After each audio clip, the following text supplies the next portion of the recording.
Welcome to the Humans Against Poor Scholarship Summer Grant Interviews. Each one of our interviewees is competing for a $2,000 grant to help fund their summer research. Do you want to have a say in who gets funded? Become a HAPS donor today by visiting www.hapsfund.com/donate. Hello, everybody. Welcome to Digital Hammurabi on what is for me quite a rainy and grey Saturday afternoon. Thrilled to have you here and very, very excited for the next few months of live streams. It's going to be a bit of a whirlwind. For those of you who were not with us last year or the year before, I'm going to say right now that HAPS is not usually this big. Normally we have around 14 applicants, which is pretty good for a nonprofit that's only been in existence for 3 years now. This year we had 56 applicants from all around the world, which is amazing and thrilling. And honestly, reading through everyone's research proposals has been absolutely fascinating. And I can't wait for you all to hear about what the applicants have planned. I started a couple of minutes early because I want to explain for people who aren't familiar with the concept of HAPS exactly what we're doing.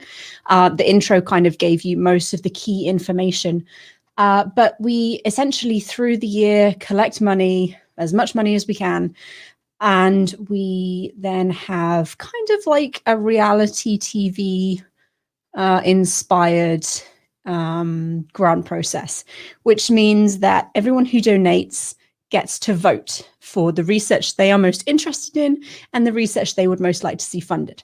It was very important to us when we started HAPS that we really try and facilitate this relationship between academics and non-specialists, and really give you guys a stake in the funding and in the grant process.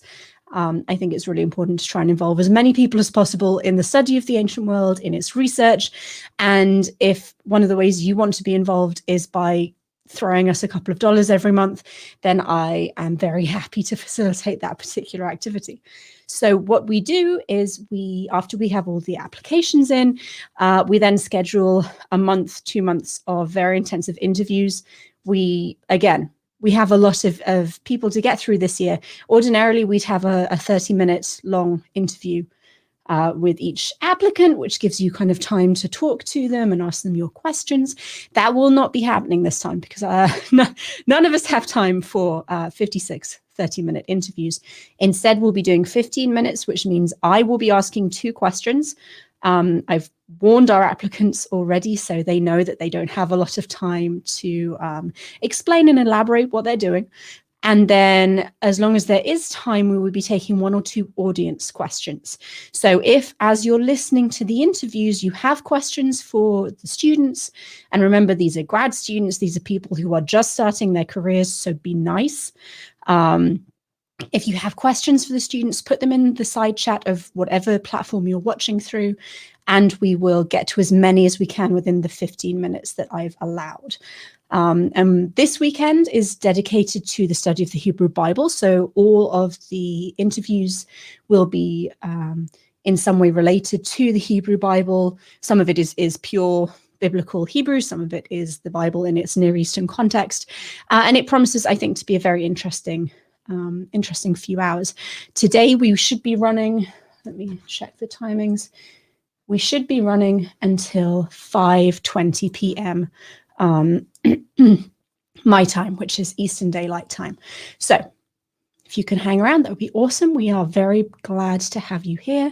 And if after having watched the interview, you feel like you want more information about the students' research, then all donors will be receiving a link to their applications, so you can go and you can read through in far more detail exactly what they're planning. So that will really help you, I think, make your decision as to what research you would like to see funded. And we do actually have our first student ready, so I'm going to go ahead and bring him on in. Hi, how nice to meet you. Hello, hi, nice to meet you, and very nice background. Thank you. Very adequate for the occasion. I thought so. Now, before we get started, could you just give everyone your name and tell them where you are studying? Hello, everyone. Thank you for the opportunity of being here and speaking with you. My name is Aslan Cohen Mizrahi, and I am at the University of Chicago. I'm studying a Ph.D. in biblical literature. Fantastic. Thank you so much. And people who are familiar with the channel will have heard us talk about the University of Chicago before. Kind of very big, very important research center for the work that we like to share with you. So we're going to just dive right in because, as I've said ad nauseum, we are a little pushed for time this year. So Aslan, would you please briefly explain your own research interests? Yes, absolutely. And if that's all right, I would like to begin by saying that because it is related to the kinds of questions that I want to ask, I want to emphasize how much I appreciate the kind of work that you are doing, because part of my dissertation project comes out from the realization that the humanities are in crisis. Mm-hmm. And that we, as scholars in the humanities, are in crisis. We have an increasingly technocratic university and a growing atomatization of the humanities that feel like they're crushing us into irrelevance. And this situation is very overpowering, and it has an effect on graduate students and in how scholarship is done. And so we cannot forget the kinds of questions that we ask must be made relevant for the broader audience, and we have to explain ourselves to the world and make good work while doing that.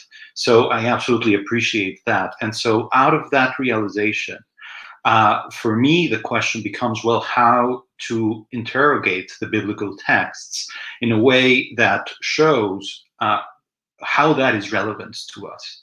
And for me, the question of relevance is not a question of trying to, go back into the past to learn lessons about the present, but to show that the ancients had very insightful questions to ask about the world. And they asked those questions in very insightful ways.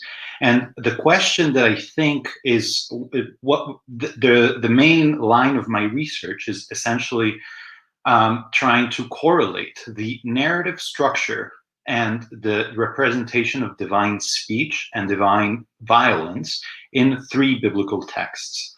In the document of P, in the priestly history that's embedded into the Pentateuch, the book of Ezekiel, and the book of Job.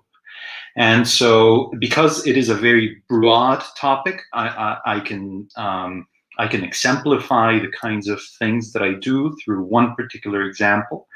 And that is the question of where we begin and how that relates to the question of power and to the power and to the question of how did ancient societies think about the configurations of power. And they really did these in very, very subtle ways, and we know this from various myths in the ancient world.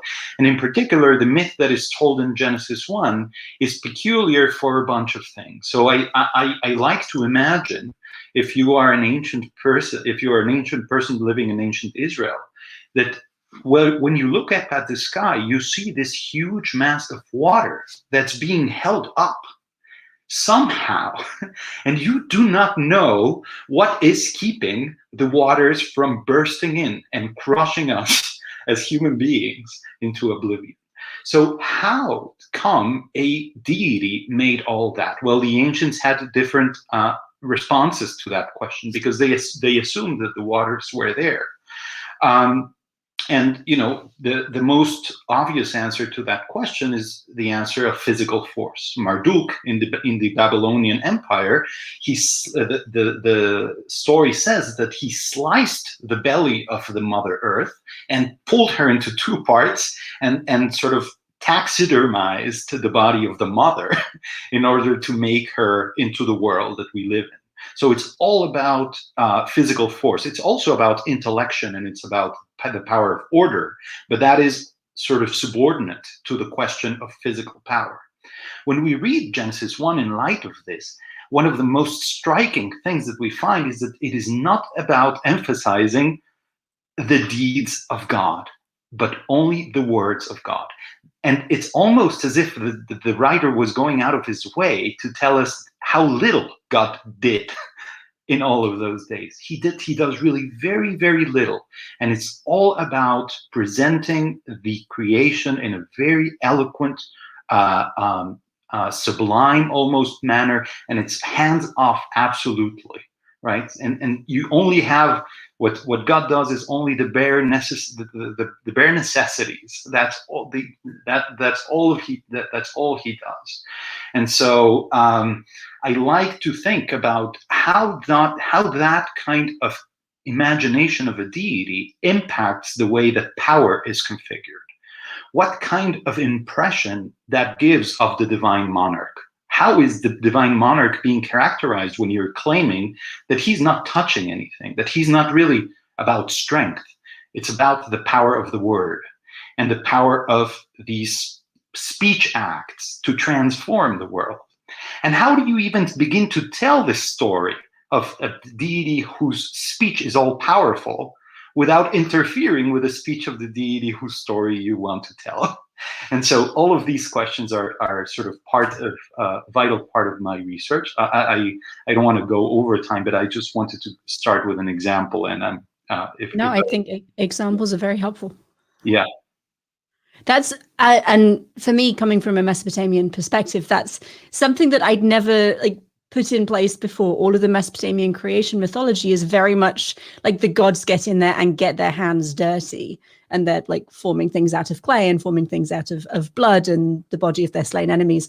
And you're right, the God of the Hebrew Bible is very much, he speaks and it happens. Right, and when you put that in political context, that's when also it becomes very interesting, because of course the Babylonians and the Assyrians, they were major political players in the ancient Near East. Ancient Israel was not. It was just a petty kingdom. So how does this petty kingdom ascribe to itself the privilege of being the host of the creator of the world? Why did the God who created the world come to live in a sanctuary inside of this little modest kingdom that is ancient Israel? And so I think there is something of that kind of response embedded into this claim about the power of the divine word versus the power of force. I think that's partly what's going on, but that's not the whole story. That's very interesting. Thank you. Could you tell us exactly what your plans are for the summer and how HAPS funding would help you achieve your goals? Yes. So my plans for the summer are writing my dissertation. I'm now in the process of finishing my proposal on some of the topics that I talked to you about. And so I will get right into writing, especially my first chapter will be on the priestly history, which is what I was talking about. And so I want to spend my summer really in that. However, in order to do that, we have to send our son to daycare. And that has been one of the concerns that we have had. And so, it is a very ordinary concern. So, but that would be sort of essential for me to be able to do that. My wife runs a baking business, so she's also, out of the house. So that's essentially it. Yeah. I can essentially say that trying to write a dissertation with small children running around is virtually impossible. And there may be a couple of people listening thinking, well, that's a very mundane concern. That's not it. It's a very important concern, actually. And needing money to send your children to daycare and to actually have a full working day to yourself is a very legitimate, very valid form of funding. So I'm very glad. I hope we can end up helping you with that. We are almost at the 10-minute mark. We have no questions so far. So it's just going to be you and me chatting for a bit. About your research and really whatever else you feel like sharing with us. And I would like to ask, how did you get into academia and how did you decide to go to grad school and pursue this? Well, I come from a Jewish background. I come from a traditional Jewish family. So back in synagogue, I would read into I would try to decipher these texts, which really I could barely understand. But from the little Hebrew I knew, I thought these texts had a very strange power, and I wanted to go deeper into them. And I always had an interest in philosophy and literature, and I'm very much interested in putting bringing all of those things into conversation. I think one of the strengths of the research that I've done so far is that I try to integrate, literary theory, philosophy, and philology, really, to better understand the Hebrew Bible. So that's part of what I've been doing. And maybe if I had another couple of minutes, I will tell you just a bit about the book of Ezekiel, which is another of my project. So in the book of Ezekiel, we have a very striking example of the extraordinary dominance and even crushing dominance of the imagination of an ancient god. The way that Yahweh is portrayed in these texts in relation to his prophet Ezekiel is so crushing that it almost recommends that it actually recommends that the prophet annihilate himself, his subjectivity, his power of decision, in order to be the legitimate vehicle of the deity. So, and that is portrayed in a very, very positive manner. This is the way for Israelites to be. You have to deprive yourself of subjectivity. You have to deprive yourself of who you are in order to properly serve the deity. And I don't think that people are normally sort of accustomed to an idea of God that is so violent. So what kind of conditions create that kind of work, Are these are, of course, related to the trauma of exile and other historical conditions. And how does it execute itself in the literary style? Yeah. So that's part of the other part of the project. Yeah. Thank you very much. And we have a question from Mark via Facebook. He says, is there a textual contrast or comparison in the ancient texts between the physical and the word or the breath form of creation that you were describing Yahweh as possessing? So in the ancient texts, they're normally complementary. Actually, Marduk in the Babylonian story of creation, he's also on top of being, a heroic creature who slices the belly of the great goddess. He's also someone who can command by the power of the word a constellation to appear and disappear in the sky just by the power of the word. So those two forces are something that is flying around. What is interesting to me about Genesis 1, it's interest almost solely in emphasizing the divine intellect and the divine word, not so much the divine deed. Yeah. Thank you very much. And Big Zebra says, you mentioned literary theory. What is your theory of choice? I didn't get far in my studies, but I rather liked Terry Eagleton. My theory of choice is I work mostly with structuralists and post-structuralist narrative theory. So people like Derrida and people like Barbara Smith and Shlomit Rimon Kanan. I don't want to sort of go into the name dropping, but it's really structuralist and post-structuralist narrative theory. Lovely. Thank you very much. We have a grand total of 3 minutes. So I'm going to quickly tack on a little elaboration of my own from Mark again. Do you think that the writers that you're talking about, the writers of the Hebrew Bible and the writers of the Mesopotamian literature, understood there to be a contrast between speech acts creation and physical creation? Or was it they were just kind of two tools that deities had in their toolbox? They were, I think, the latter. I think those were capacities that they both could use at their will. So what I'm interested in the emphasis on one particular on one particular capacity. But I think that's an important question, because we normally think about, Genesis 1 and all these stories as, is there a creation ex nihilo, or is there no creation ex nihilo? Is it that things really come from nothing, or didn't come from nothing?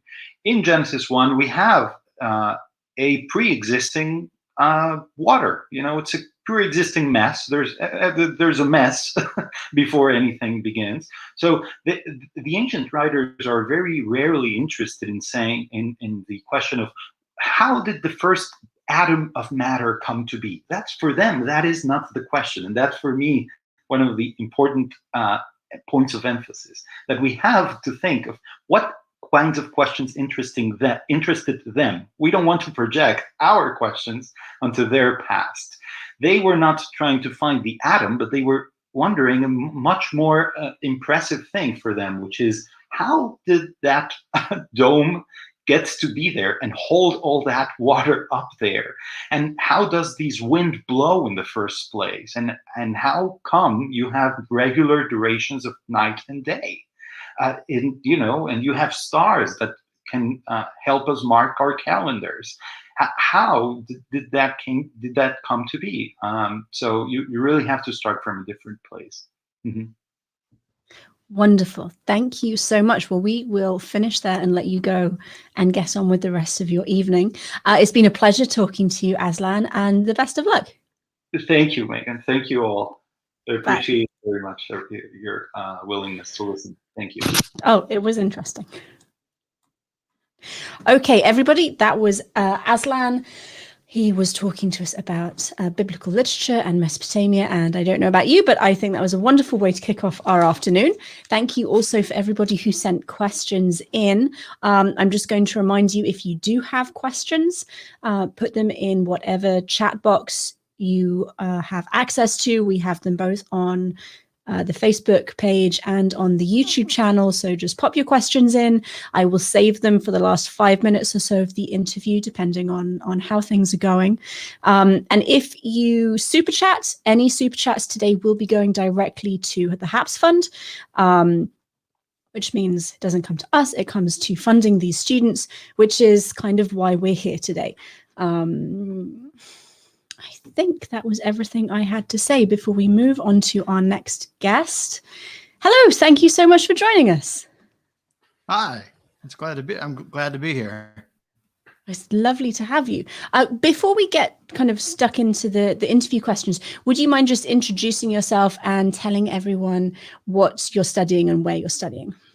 Sure, yeah. I'm P. Allen Major. I go by Paul. I am a Ph.D. student. I'm ABD at the Catholic University of America in Washington, D.C. I am getting my Ph.D. The full name of the department is Semitic and Egyptian Languages and Literature, but I don't know any Egyptian. So I'm focusing in on predominantly biblical Hebrew, but also smatterings of Akkadian, Aramaic, Ugaritic, Phoenician. And so I'm sort of thoroughly in the Northwest Semitic linguistic world, which to people not like me who aren't word nerds, that basically means ancient Hebrew and all of its relatives. Thank you very much. And how did you get into Northwest Semitics exactly? Accidentally. In my past life, undergrad, I was going to go and be a Christian minister, and knew I needed to take Hebrew or Greek. So in undergrad, I went ahead and I saw that we had Hebrew. I went to Louisiana State University, which is not a bastion for liberal art, at least from the outside. But we had a Hebrew program. We had one Hebrew. I fell in love, and I kind of switched trajectories eventually, and ended up in this PhD program. Lovely. Thank you very much. So would you mind explaining your own research interests? Oh. Sure. Yeah, this is always the hard part, to try to condense it down. So my primary interest is cognitive linguistics as a discipline and how it applies to any language, but why not use biblical Hebrew as my data set? I wed that with this question of atonement, and atonement is this central tenet of Judeo-Christian religion. It's even broader than that. The sacrificial system is a broader system than just Israelite religion. But I'm focusing in on this conception of atonement in the Hebrew Bible. And there's been a lot written about that. There's a whole study of ritual and purity studies about what does atonement mean? What is being accomplished? Why does it need to be accomplished? Why, what is separating you from God in the process of atonement? But all of these conceptions, all of these discussions take place in with sort of a tip of the hat to etymological. Well, the word for atonement in Hebrew, which is like Yom Kippur, it's kippur. And so the word for atonement is kippur, and that's etymologically related to this other word. So that's going to help us understand what it means. And that is a fine argument, but I think it's reached its end with people saying it can only mean one of three things based off. I am going back to the drawing board, the linguistic drawing board, and look at prepositions, which are they usually make people's top 10 parts of speech, because there's usually less than 10 parts of speech. So the phraseology of the Hebrew language with atonement is it always has a preposition with it, which means that it's an intransitive verb. I'm not going to get into all of the sort of grammar minutia, but prepositions in and of themselves originally started as this very physical, spatial meaning. You have on, you have through, you have in, and through the use of language through the use of grammaticalization, these words come to mean all kinds of different things.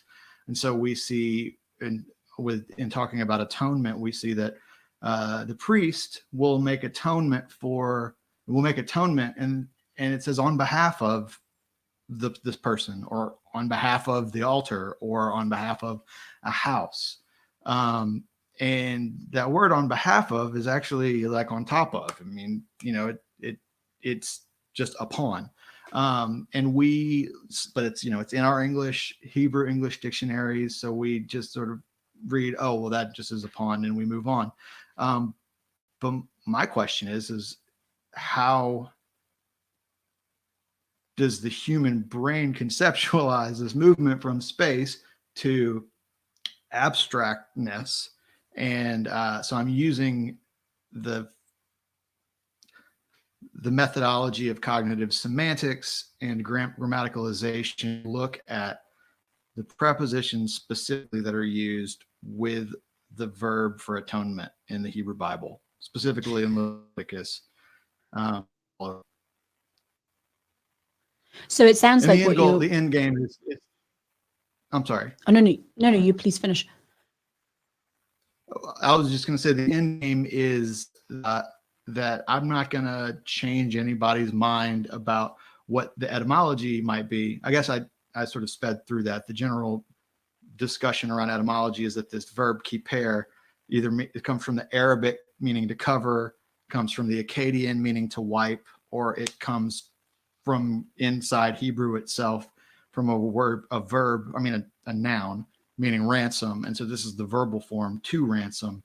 And people kind of go back and forth with, no, this is why it means this is why it's that, this is why It might mean all three. And I'm not gonna turn to I'm not gonna right the ship on this discussion with my look at prepositions, but I'm going to provide some real linguistic evidence to help move the discussion beyond just, well, I think it means this, and I think it means that. And I think that it will help not only pave the way for more clarity in what is atonement and why is it important to Israelite religion, why it is important to the Judeo-Christian religious sentiment, but also I think it'll help model what modern linguistic study can do for something even a dead language like Biblical Hebrew. That's really interesting. And one of the things that we talk about very regularly here is the importance of context for fully understanding like a passage or a chapter or a whole mythological text. It sounds like what you're doing is the very specific grammatical context of this very specific word. That's fascinating. Yeah, I mean, and it's primarily because it confused me, because I ran across the phraseology of, the high priest goes in, in Leviticus, there are a bunch of different contexts that this occurs, but the high priest goes into the holy place and with a slaughtered goat, and he throws the blood all over this thing, and somehow that accomplishes forgiveness. And I don't know. But it says that he performs, he compares, he atones on top of this person. And what in the world does that mean? Right. And so this is a central tenet to lots of people's theological backgrounds. Whatever they believe, this is still central to a major theological construct. And it's not entirely clear what original readers and Hebrew speakers understood by this. And so I think that in and of itself is a crucial impediment to us when we don't understand. We can't claim to be right about anything if we don't actually understand this very profound concept such as atonement. It's certainly an important question. I'm gonna quickly move on to the next question before taking a couple of audience questions. What are your specific plans for the summer, and how would HAPS funding help? I am taking a page from Aslan's book. It looks like I work full time. My wife has her own business. We have a 4-year-old and a 2-year-old, and so I'm not gonna do something cool like build a life-size scale model of the Tower of Babel or anything cool like that. I was just going to use it to kind of cover childcare, cover a sort of Thoreau cabin in the woods kind of thing for me to go take a couple of days, ideally a week at a time, like take a week and just go and think and read and be able to do more than work all day, get to play with the kids, go to, dinner, put them to bed. And then by the time they're finally in bed, I am not able to. You're so dead that all you want to do is collapse. To be an intelligent member of society. Yeah. So this would, the goal for me would be to just carve out some cushion to help my wife while I'm AWOL to kind of really think through these conceptions, because I can read at what everyone else has written, but to translate all of this theory to what's actually going on in the biblical text, I need more than just the scraps of time I can steal away at night. No, that makes absolutely perfect sense. Okay, we will move on to audience questions. Mark asks, are you considering how this word use might have changed over time and with context within the culture of that time? Do we have less formal instances of its usage when we compare it to the biblical text?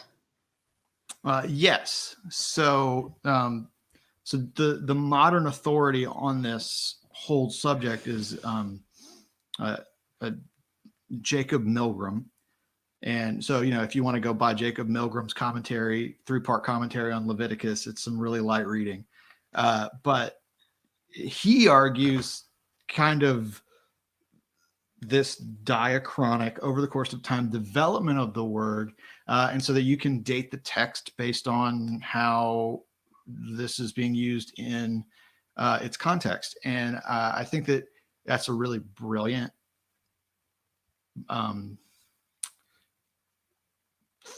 theory that he puts in place. I don't think it makes distinctions where I don't think distinctions need to be made. So yes, I'm going to consider how, I assume when Mark, when you say this word, you mean the verb kiper and not the prepositions. Because I am considering the prepositions as they developed from their core sense to all of these abstract senses, but also this idea of the verb and how it's used in Leviticus versus how it's used in Ezekiel. And depending on who you talk to, there's at least some time between those two documents being written. The more like further on the minimalist side of dating, people would say, well, no, Ezekiel and Leviticus were written by the same person. And I'm not there. I'm not, it's not a fight I want to get into. But yes, I will consider the diachrony of the term. And then there was a question of the less formal text. Is that?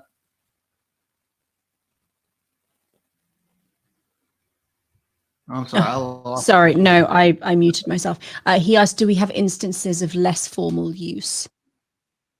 Yeah. And well, so in Genesis, the verb occurs twice, but it doesn't at all seem related to atonement. And it's not even the same verbal conjugation. But since we don't know what to do with it, we just lump it all together. Like at one point, Noah covers, this is that Arabic sense of covering. He covers the ark with, tar. So I mean, that's the most obscure sense, but there are plenty of senses where it feels like the atonement language is meant to be understood by the native reader. And so there is question of kind of shades of meaning, degrees of distance from the central core concept. Wonderful, thank you. Mark did also ask, if we gave you extra money, would you consider building a life-size model of the Tower of Babel? Yes. Given enough money, I would come to where you were. Mark, you're funding that one yourself, my friend.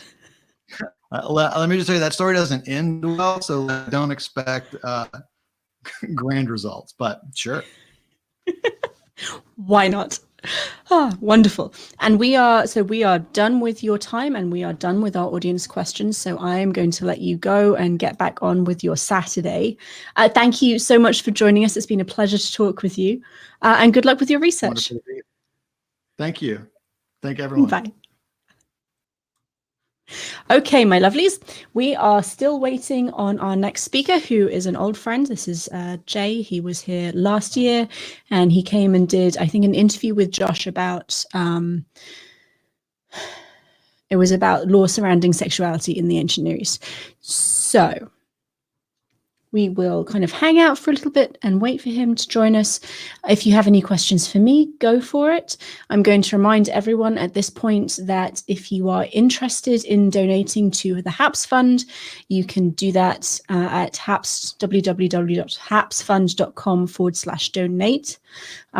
All of the money that we get goes towards funding these scholarships. We also have a Black Scholars Matter program, which is aimed at getting Black undergraduate students into professional conferences and helping them build professional career networks, which is difficult enough when you have a large pool of mentors, and I think even more difficult when you do not. So I think both very much worthwhile causes. And we are also taking audience questions for each of our students. If you have a question, you are an audience. So all questions you have are going to be audience questions. If you have a question for any of our applicants, just put them in whatever chat window you're working with. That's both Facebook and YouTube. I will read as many as I can get to, but we do have relatively limited time. I'm allocating 15 minutes to each student with like a 5-minute buffer, which is where we are now. We are in the 5-minute buffer, which is why I'm just kind of talking, because I'm not very good at filling silence. So anyone have a good joke? Jokes are good. So yes, today we are doing Hebrew Bible, and we've got Hebrew Bible all of tomorrow as well. Tomorrow interviews start at, let me have a look, they're an early one. So interviews start tomorrow at 10 a.m. and will run till about 11:20. And then in the afternoon, we're starting at 4 p.m. again and running probably until about 4:20. And I will not be doing the interviews tomorrow. We will have EL and Sarah. Sarah was actually one of our very first HAPS recipients and is now on the board of HAPS. And along with EL, she produces Assyriology Today, which is our monthly look at what is happening that is new in the research of the ancient world and the ancient Near East in particular. So hopefully they are not going to be new and unfamiliar faces to you. After looking at the fact we have 56 applicants, I decided that I can't interview 56 people by myself. I would have some kind of nervous breakdown. So Sarah and EL and Melina, who is also one of our HAPS board members, very kindly offered to step in and help out with the interview process. So it will be them tomorrow, and I will be here running the tech side of things, because that is what I do. I will be pressing buttons and making sure no one does what I do all the time and mutes themselves and then starts talking. So hopefully that goes pretty well. Oh, Jared has a joke for us. Let's see. Adam asked God for a perfect woman, asked how much this would cost. God said an arm and a leg. Adam thought for a second and then asked God, what would I get for a rib? Ah, ha, ha, ha, ha, ha, ha. You guys are the best. You're amazing. I love you all. I'm actually going to take 2 minutes just to get up and walk around and stretch. I will be back, as I said, in 2 minutes. Don't go anywhere. Like, I have a little counter thing at the top of my screen that tells me how many people are watching, so I will know if you went anywhere. So stay here. I will be right back, and then hopefully when I get back, Jay will have joined us.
My mic is muted. Fantastic. Hello, Jay. How are you? Doing well, Megan. How are you? Oh, I'm very well, thank you. Very, very well. Oh, so everybody, we are back. We are going to continue with our HAPS interviews with our next applicant. Would you mind telling us who you are and where you are from? My name is Jay Caballero. I'm a Ph.D. student at the University of Texas at Austin. This next year will be my last year. I've lived sort of all over Texas. I'm a Texan, but not really tied to any one place. So I've lived in Waco and Fort Worth and Arlington and College Station and Austin twice. And so just all over Texas. Wonderful. Thank you very much. Before we get into the research questions properly, would you mind just telling everybody how you got into researching the Hebrew Bible? I was a licensed criminal defense attorney in Texas. I practiced for almost 20 years and decided that I wanted a career change. And for some reason, Hebrew Bible is what struck me. And excellent so choice. I changed from practicing law as a lawyer to researching biblical law. So I didn't go very far, but did make a little bit of a change back in 2015. Thank you. Could you please briefly explain your own personal research interests? My interests are in comparative law of the ancient Near East. So I focus primarily on the Hebrew Bible, but I'm also looking at Hittite laws, Akkadian laws, so Assyrian and Babylonian laws, and anything that might be relevant from really about the turn of the second millennium BCE up until about the time of the Babylonian deportation of Israel, 586. Now, I go a little bit beyond that, but I don't go into the Hellenistic period. So obviously, a considerable amount of biblical law is reported, or some reported to be, 3rd, 4th century, maybe 5th century BC, and that's really my cutoff. Wonderful, thank you. What are your plans this summer, and how would HAPS funding help you out?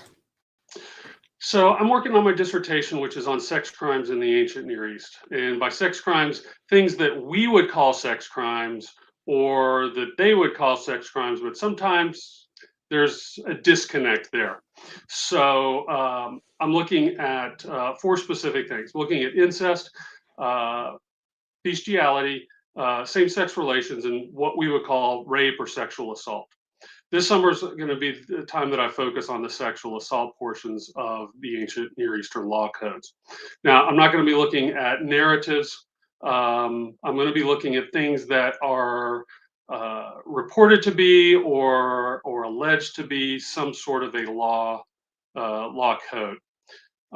There's a very long discussion that we could have about whether or not they were actual legislation or actual laws that were actually in place, but they're at least purported to be or alleged to be, or whoever authored them wanted them to be law.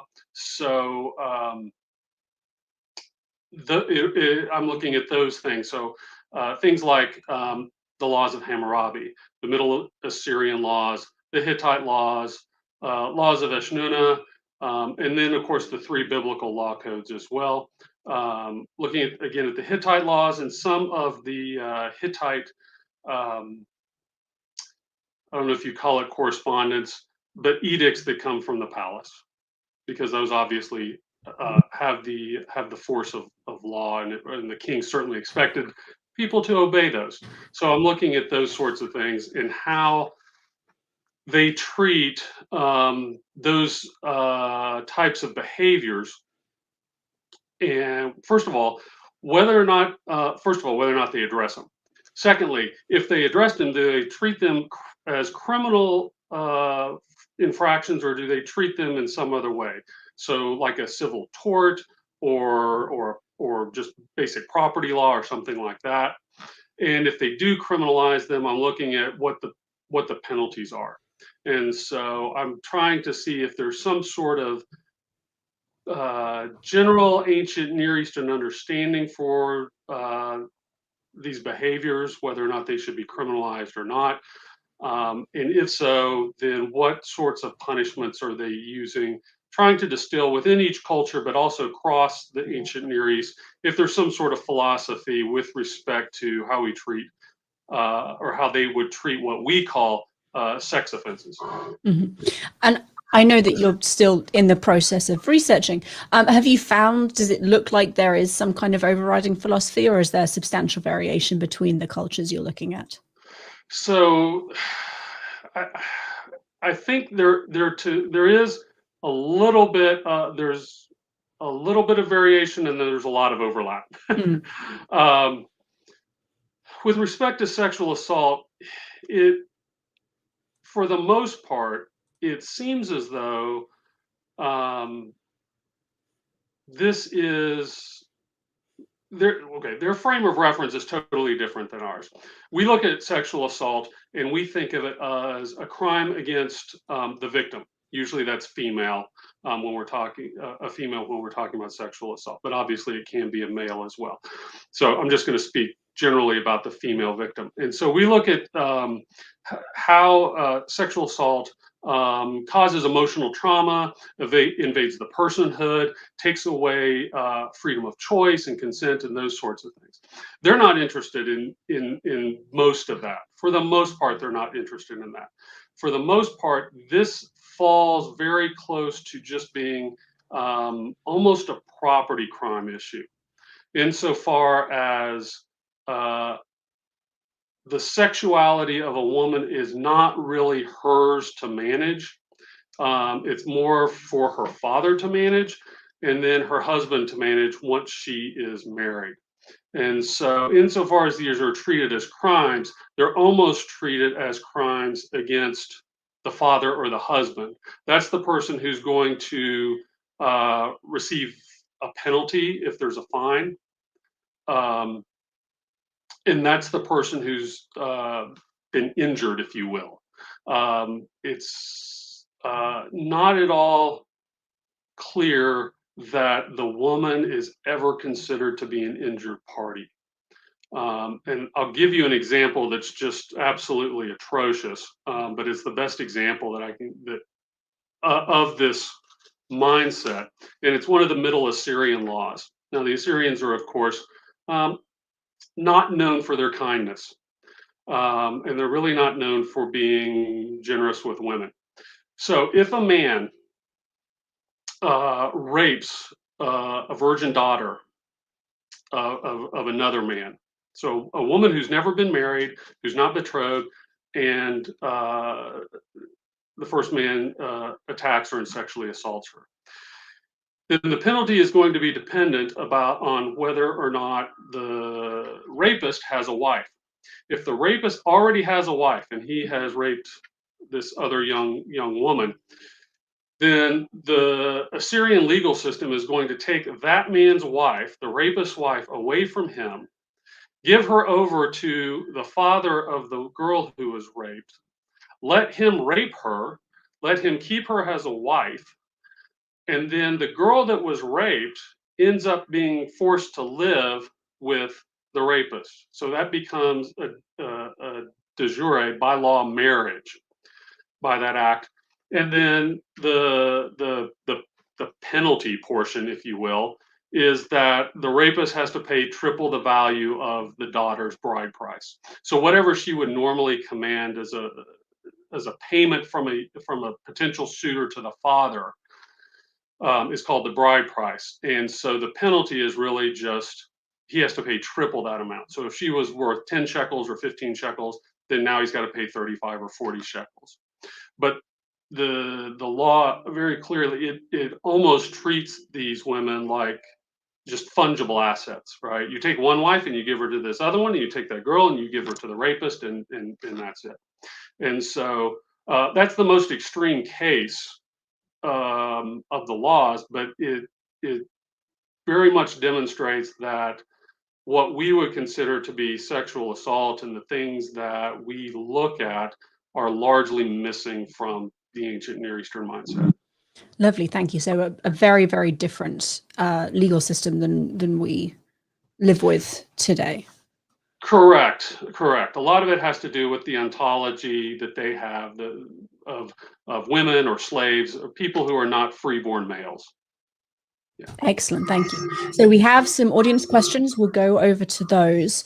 A couple of them are more general ancient Near East legal questions rather than specifically sex crimes. So if we need to skip over them, we absolutely can do. Do not worry about that. Zebra says the 10 Commandments seem to be explicit. No graven images under any circumstances. But later, when building the Ark of the Covenant, angels are depicted. Do I misunderstand the commandment against graven images, and are there exemptions? Okay. Sure, we can talk about that. All right. So the graven images prescription is against Yahweh himself, or for the benefit of Yahweh himself. So Yahweh himself is not supposed to be pictured. Now, the cherubim that are on the ark are generally misunderstood insofar as we think of them as humans or some sort of a humanoid. Cherubims are these sort of mixed animal looking things. So part lion, but they have wings and things like that. And so that's what is pictured on the Ark of the Covenant, or yes, the Ark of the Covenant, excuse me. Now, those cherubim are representations of the power and the authority of the deity, but they aren't pictures of the deity. They are supposed to be the footstool for the deity. That's where the deity rests his feet when he is sitting and ruling on the throne. And so the significance is that the cherubim are there, but there's nothing standing above the cherubim. The cherubim picture the authority of the deity without actually picturing Yahweh. So it's not an actual prohibition against the production of graven images. Thank you very much. Gerard says, how different is the concept of laws in the ancient Near East from what we consider law today? Who enforced them not only in the world of the Bible, but in older civilizations like the Sumerians? Okay, so big differences between the concept of law then and now. Obviously, they didn't have legislatures. You either had tribal leaders, or you had kings, or you had some, you had an authority like that. In the earlier culture, so you're talking about the late third, the early second millennium, you've got sort of tribal customs, tribal laws that are enforced either by the head of the tribe or the head of a family. So think of a family as an older male who has a wife, and there's probably 2, maybe 3 generations living in his household. So it's a big extended family. And he is the de facto ruler for that family. And so when there is somebody who violates the customs or the laws as they're understood by the people, he's the judge in general. Now, as we move closer into the first millennium and further into sort of the biblical period, across the ancient Near East, you see the rise of the state. And so as there are kings, powerful kings that come up, so Hammurabi and Sargon and Tiglath-Pileser in the Assyrian world, as these kings rise, then their administrative state rises as well. And they do what administrative states do. They try to standardize things. They want everything to be sort of predictable and knowable. And so they start to take away a lot of the rights and privileges that the tribal leaders or these heads of the household would have traditionally kept. And so you can see, especially in like the Middle Assyrian laws. So you were talking, somewhere around 1000 to 1200 BCE, you see what are called hybrid laws, where let's say a man and a woman are caught in adultery. Whatever the husband decides for the woman is also the same punishment for her paramour, the male actor. And so the state is enforcing what happens to the male actor. The husband is enforcing what happens to his wife. And so you see this sort of transition from mostly tribal. Then there's this sort of hybrid thing where the families are still in charge of some things, but the state is in charge of other things. And then as you get further into the first millennium BCE, the state is really taking over, and the state is dictating what the laws are. They're issuing edicts. There are professional judges. You have courts. We have one final question from the audience. Mark says, how do the variations in legal systems, like a vendetta, a formal court, religious and civil courts, tribal conflict, influence the consideration of these acts?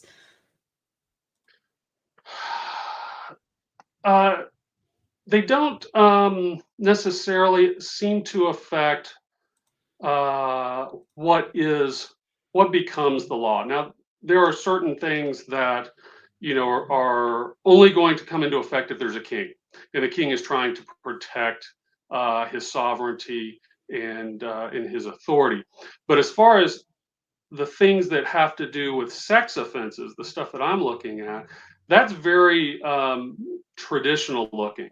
Though the types of laws seem to pervade from the earliest part of the 2nd century millennium all the way through to what's called the Holiness Code in the Bible, which again, 4th, 5th, maybe 6th century BCE in its final form. What is a crime, what is a sex crime, and how it's punished seem to be substantially unchanged. There are some variations, but within that, just that little world, things stay the same. Now, again, you see this transition from the head of the family, the paterfamilias, handling the punishments and deciding things, and that's moving more towards the state handling it. But as far as the actual crimes themselves, the conduct that is criminal, that doesn't change too terribly much. Wonderful. Thank you so much for taking the time to come and talk to us, Jay. Good luck with your research, and we will let you go. Thanks a lot. Have a good day. Bye. Okay, thank you, everybody. Fascinating questions, as always, and more wonderful research to look through. If you are interested in ancient Near Eastern law, Jay is actually going to be on the Myth Vision podcast sometime this week. I can't tell you when because I forgot. But if you check out Myth Vision on YouTube, he and Josh and Derek are going to be talking about ancient Near Eastern law. So that should be an interesting one. And we have our next applicant. So we're going to get on and find out who she is and what she's researching. Good afternoon. How are you? Hi, good. How are you? Very well, thank you. Before we get into the interview proper, could you just tell everyone what your name is and where you're studying? Yes, my name is Leslie Fornelson, and I am studying at Princeton Theological Seminary. So I'm coming to you from Princeton, New Jersey. Lovely, thank you. How did you get into the study of the ancient world and the Hebrew Bible in particular? Yeah, great question. I grew up reading the Bible a lot and always found it interesting, but certainly didn't have any idea that I would be interested in studying the ancient world or things like that. And in college, the first clue for me was that I discovered that I loved studying languages. So I was a French major, and that major actually helped me really understand and develop that I love studying literature as well. And so then I also studied a little bit of Greek in college, but didn't learn Hebrew, which I now use a lot, until I went to my master's here at the seminary as well. So that's how I got into it.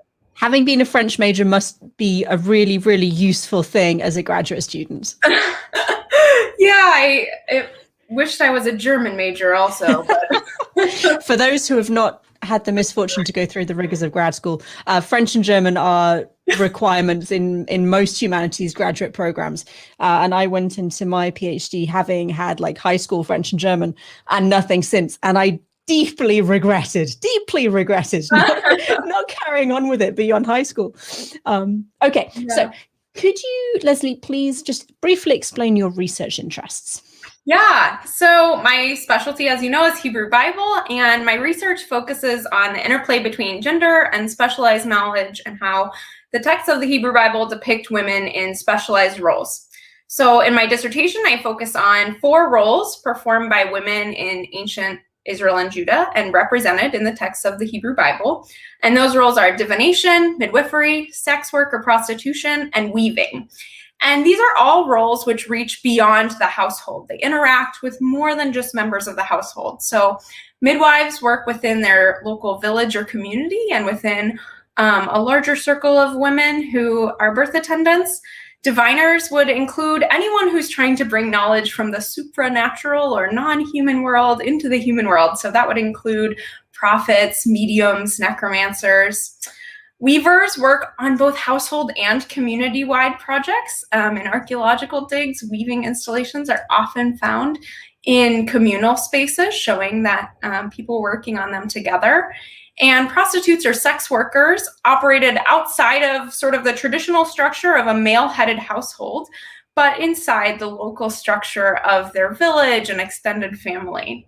So these roles are exercised within the structures of family, village, and clan, and further understanding of each of these roles will contribute to a better understanding of the complex lives and tasks of women, and also help to continue correcting a historic tendency in biblical readership to see women in the Hebrew Bible as extraordinary when they're portrayed in non-familial roles, since it really was entirely typical for women in ancient Israel and Judah to act both in intra-household, inside the household, and supra-household, outside the household capacities.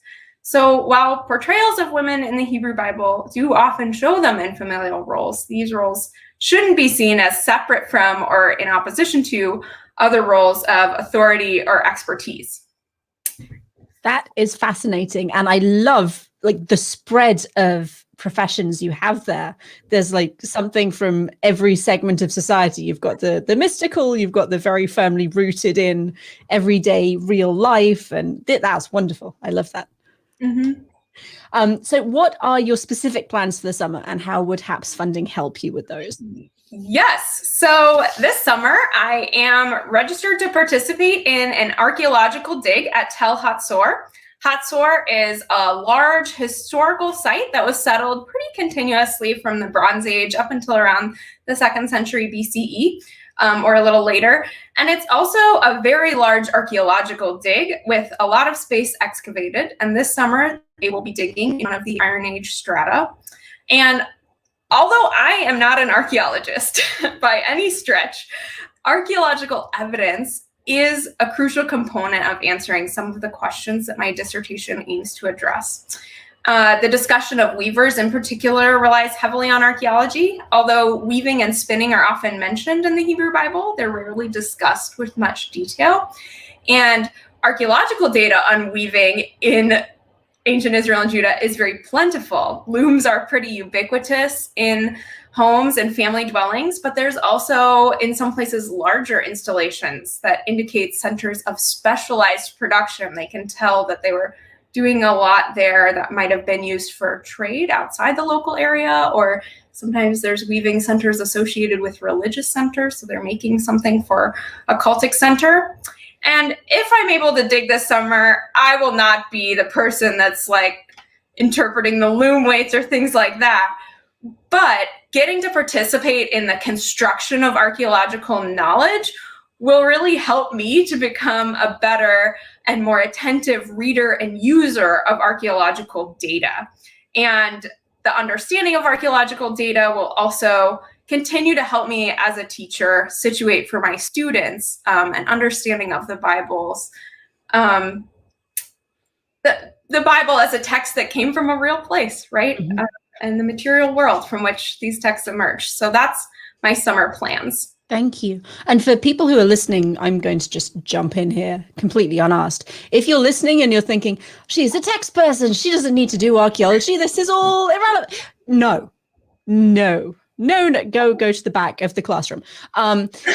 It's incredibly important as a philologist as someone working all day, every day with texts, and I speak from experience because I was a philologist when I was in grad school, it's incredibly important to be aware that what you're looking at is a physical object that is rooted in a very specific time and place. And if you don't understand that, then you're missing kind of half the story of what you're reading.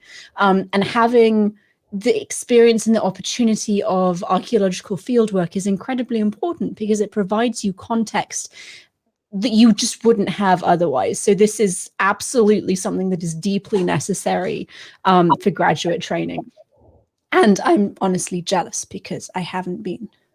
So I hope you have fun. We do have several questions coming in, so we're going to get on with those. Goober P says, in which of the roles and classes would you put the capable wife of Proverbs? She seems to be a bit of everything except the divination role. Yes, I had the pleasure of discussing, yes, the capable wife, you've called her, or the woman of valor, woman of substance. Some have translated it in Proverbs 31, I think is what you're referring to.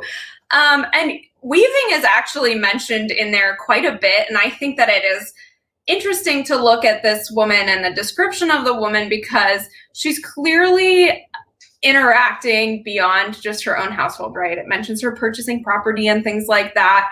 And it mentions a lot of weaving and textile production and seems to indicate that that's the type of thing. Yeah, I'm not going to say that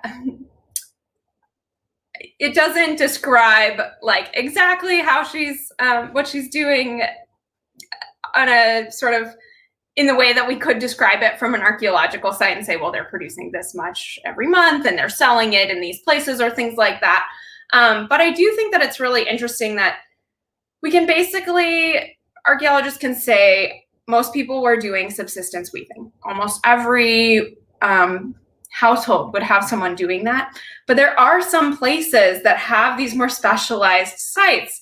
And those would have been a way to connect to sort of a larger economy outside of your village. If you were providing fine linens or fine textiles, that would be something that might leave your local community and be a source of income. And also it would be, it could also, like I said, be associated with cultic sites or things like that. Yeah, and that capable wife also, I think it describes her wearing dyed fabrics. So she's clearly very wealthy because purple was something that it's a weird process, but they had to crush up lots of snail shells. It was very expensive to make.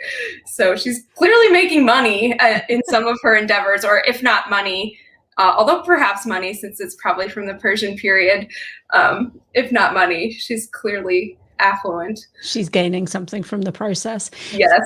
When you're considering these different specializations, is there a lot of overlapping? Do you have people that you know to be midwives also weaving and weavers doing divination, or are they more discrete categories? That's a great question. So I do try to look at, since I am looking at texts, often people are kind of identified as one thing in a text. So if you think about the midwives of Exodus 1, they're doing midwifery. Although, as I've already mentioned, there is something to the idea that there is overlap, right? Other women are weaving a lot, right? So it's important to think about the ways that no one was a specialist in the way we are in the modern day, right? Everyone is doing sort of a lot of farming and agrarian tasks and sort of subsistence tasks like making clothes for their family, but there are some people who are maybe doing more specialized tasks. And with something like midwifery, I would think of that in the context of probably most of the women of a village or a certain area might be involved in supporting a woman through pregnancy and the process of childbirth. But there's one woman who is positioned to, some comparative texts use the term catching the baby as it falls. But there's one person who somehow has acquired a status within that community where they're the person who is having access to mom and baby and sort of that really specific access in that moment of birth. So yes, to say there is some overlap. Also, there's some interesting overlaps between weaving and divination. Sometimes loom weights are used as divinatory implements. And so that's kind of an interesting thing. That's wonderful. Thank you. Yehuda, who I believe I'm talking to tomorrow, he's another one of our HAPS applicants, says this is fascinating material. In relation to midwives, are you aware of how these women were brought into the knowledge of their craft? Was there training? Was it hereditary? And was there a ritual aspect to it? Yes, this is a very exciting question because it gets to one of the sort of paradigms of how I think about studying these roles. Because, for instance, in the modern day, we think of medicine and midwifery and obstetrics as very credentials-based, right? People go to med school, they get their jacket, they get their name tag, and then we trust them as the experts to facilitate birth. But in ancient Israel and Judah, that's probably not what happened, right? Carol Myers provides sort of a model of how most women would have learned, and most people would have learned their basic tasks would have been very much training from other people who knew how to do it within their local context, right? And I think that that's how we should think about knowledge of birth, pregnancy, facilitating birth, these types of things. Something that there's plenty of comparative literature that does talk about sort of medical, what we would call medical knowledge or medical technology. So we can have a pretty decent idea of what people might have known about pregnancy and birth. But that focus on sort of abstract medical knowledge, I think, is really part of our cultural script. And it isn't the main identifier of a midwife in what we see in the text of the Hebrew Bible. So for instance, a really important function of midwives is as witnesses. Midwives see the baby as it's emerging. They're some of the first people to see it. If you think about Genesis 38, when the midwife tells Tamar not only the birth order, and also the gender, but also about the circumstances of the birth of the twins, that midwife is functioning as a witness and sort of narrating what's happening. And then that information follows those children for the rest of their lives, right? So Perez, who bursts forth, is named for the circumstances of his birth. And there's actually quite a lot of names in the Hebrew Bible that reflect birth circumstances. And so it kind of points to a cultural understanding of someone witnessing and saying what's happening during birth as being a really important function. That certainly is a little different than what we think of being really important, which is like, we want our doctors to be able to pass their medical exams, right? That's really important to me. But at the same time, it's a totally different mode of knowledge acquisition, right? In the ancient world, sort of training. That's fascinating. Like that. Thank you very much. We have one more question, and then we are going to let Leslie head out and enjoy the rest of her afternoon. Do you see the roles of women changing over time? Maybe someone's role changes over the lifetime of that individual, or of women in general as a class in society over the centuries? Yeah, for starters, with the idea of changing over a lifetime, I would say that the Hebrew Bible displays a lot of interest in elders as sources of wisdom and authority. So I would think about the two wise women mentioned in 2 Samuel 14 and 20, who are both seem to be older. At least the one in chapter 14 is old enough to ostensibly have grown-up children. And so that might be something that over time, if women live to old age, which with maternal death rates really high during birth, that actually was not quite a certainty. But if you live to old age, probably that would signal a change in your status in the community. I will also say it is sometimes difficult to draw chronological trends within these specific roles. Like with something like midwives, there's not so many texts in the Hebrew Bible that talk about them. And sometimes it can be, some of the texts are very difficult to date. And so that kind of throws a wrench into things as well. So Thank you very much. I think we are done. Thank you very much for joining us. It was fascinating to hear about your research. And best of luck to you. yes, thank you. Have a good afternoon. Bye, Leslie. Okay, everybody, that is us for today. Thank you to all of our applicants. I don't know about you, but I very much enjoyed hearing about all of their research. If you would like to have a say in which applicant gets a scholarship, we have 4 scholarships available of $2,000 each. If you would like a say in who is awarded a scholarship, you have to be a HAPS donor. So you have to go to hapsfund.com/donate, make a donation, and then at the end of the interview process, I will be emailing all donors with information on how to vote for the research project that you find most compelling. And I think we're going to have a very hard time deciding because we're only 4 applicants in, and I already want to fund all of them. And obviously with 56 applicants, that's simply not possible. So we will see.